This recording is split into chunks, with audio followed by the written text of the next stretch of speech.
عليكم ورحمة الله. شلونكم حبايبي ومتابعيني الحلوين؟ عساكم بخير يا ربي. خلينا نصلي على النبي محمد قبل لا نبدأ المقطع. اللهم صل وسلم وبارك على سيدنا محمد وعلى آله وأصحابه أجمعين. أهلا وسهلا في قناة تجمع الأصدقاء. أهلا وسهلا بكم حبايبي. أتمنى من عندكم تدعموني بلايك واشتراك، وأهلا وسهلا بالجميع. طبعا اليوم حبيت أراويكم طريقة خبز العراقي بالتنور الطين، وهاي حياتنا الريفية، وحبيت أشارك وياكم المقطع. أتمنى من عندكم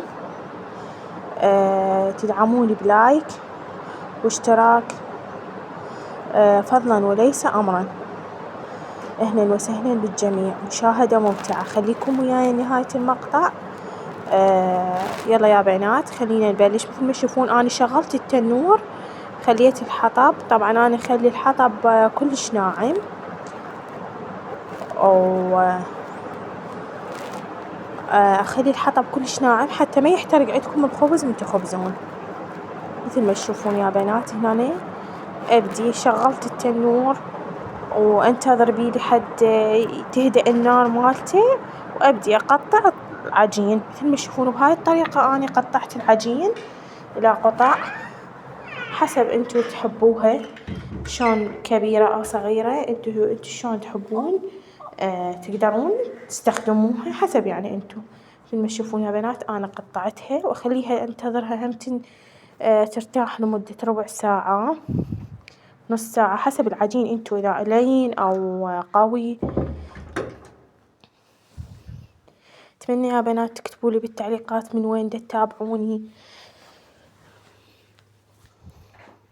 مثل ما تشوفون يا بنات أني أقطعها بهاي الطريقة، لا كلش كبيرة ولا كلش صغيرة، حسب انتي حجم المخدة اللي راح تخبزين عليها أسويها القطعة.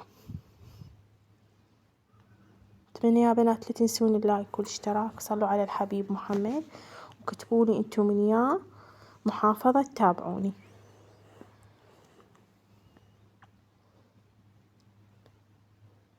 طبعا يا بنات هاي بعد ما ارتاح ورا نص ساعة بهاي الطريقة، وأراويكم التنور لهدأة النار مالته، وراح أبلش أخبز بيه.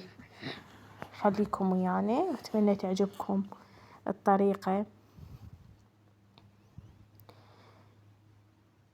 مثل ما تشوفون يا بنات هاي بعد ما هدأت النار مالته بهاي الطريقة راح أخبز وأراويكم نتيجة الخبز شلون راح تطلع كلش حلوة.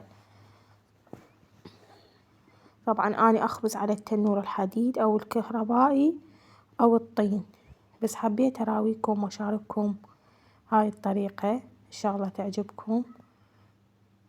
شوفوا يا بنات هاي النتيجة ما شاء الله.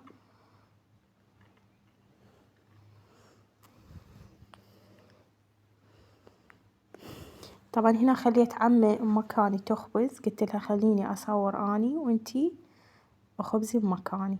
مثل ما تشوفون يا بنات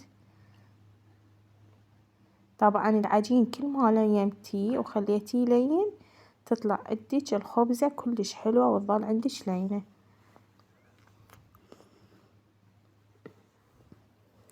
شوفوا يا بنات كل ما هدأت النار عندكم الخبز يظل عندكم ما يحترق،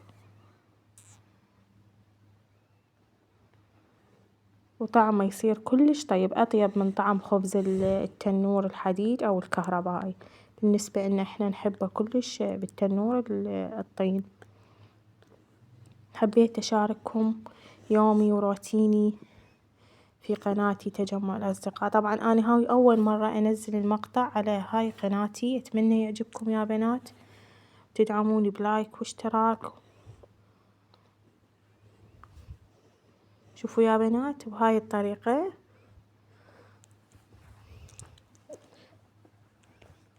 وإذا تحبون أنزل لكم حياتي الريفية في الجزيرة، أنزل لكم مقاطع شنو يعني يومياتي أو روتينات.